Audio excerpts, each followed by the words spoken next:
Hey guys, today I am making a video to talk about my opinions on Sonic Frontiers. I hope you enjoy. So, first my opinion on one of the many gripes people have with the game, which is the hilariously bad popping, as they say. Honestly, I'm okay with it, but just because of the fact that it's only things like grind rails and springs that pop in, not the actual like land and towers and stuff. I would be quite disappointed if they popped in, but they don't, so that's all good. But that is really very based on personal preferences. Second of all, another common thing I see people comment on is some glitches that they try to claim as features, such as launching yourself super far with the boost cancelling a homing attack. To be honest, I think that's a very good thing that they added, because even though it is most likely a bug, it allows a good way of for speedrunners to beat the game quickly. Although, with things like the HSS version of the bug, which launches yourself over to the boss fight easily, I do think that is a bit of a cheap way of playing. But if that's how speedrunners are going to speedrun, that's how they're going to do it. To be honest, this is probably one of my favourite Sonic games that has been released recently, which is good. Although I do not have a positive opinion on the cyberspace levels, because as someone who's played quite a few traditional Sonic games, the cyberspace physics I do not think are satisfactory compared to their normal versions. Although they're really good, although the cyberspace level designs are really good, the problem is that they're not original. Most, if not all of them, are copied off of other previous Sonic levels. For example, some Sonic Unleashed levels were copied.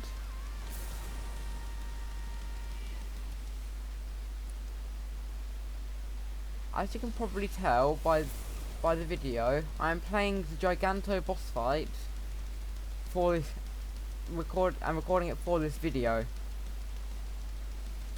This is a really great boss fight, and to be honest, the game would be worth the price if it was just for this boss fight. Which not, there are a bunch of other great things in this game. Even though I haven't played all of the boss fights, this is so far my favourite one, and also one of my favourite Sonic boss fights ever.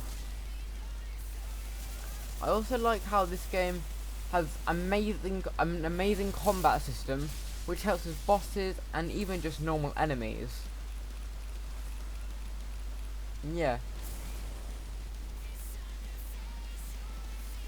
If we're going to be talking story-wise, I think so far, from what I've experienced, story is extremely well written. This is likely due to the fact of Ian Flynn writing it instead of the previous writers who are so unmemorable that I don't even remember what their names are. But the story is really good. I really like the idea of like going and finding the Chaos Emeralds while playing the boss fights as well.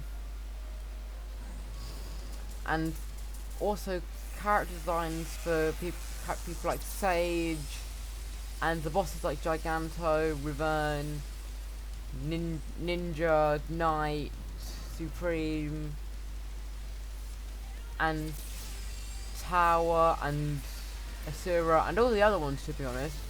They all look really cool, and the story of the game is, like I said, very well written and interesting.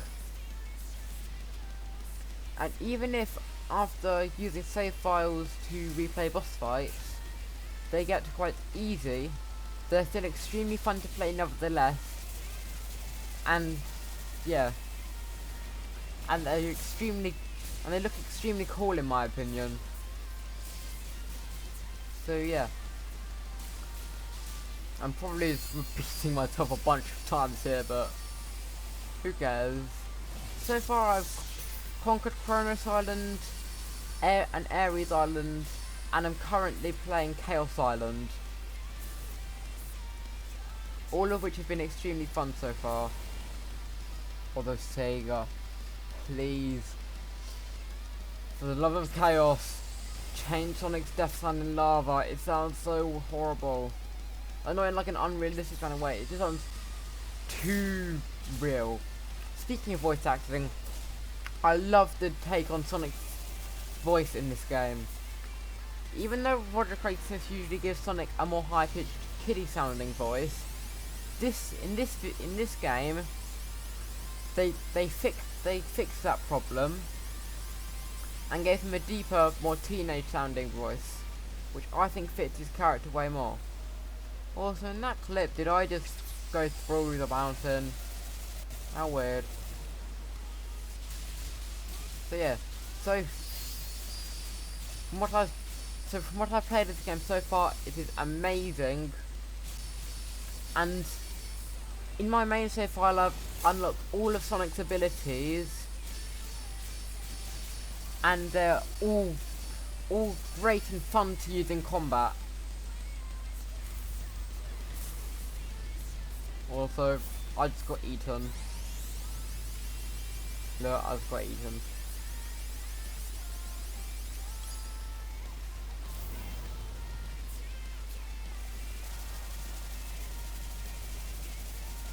I also really like this take on Sonic's personality. While you can tell he can be quite jokey, he also has the seriousness that he should have in a game with like this.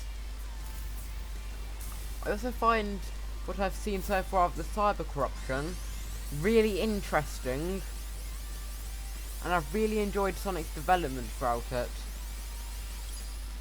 But to be honest, my favourite character is Sage in this game, just because she goes through a great amount of development, especially for a new character, because if you look at cases like Infinite, his character really was quite stale. Well, even though she is quite similar to him in design and abilities, she's a way better character and is much more fun to see develop throughout the game. So I'm extremely happy to hear that. Anyway guys, I think it's time I sign off. So far my thoughts on this game are one of my favourite Sonic games, and I totally recommend it. Remember, please like and subscribe. Goodbye!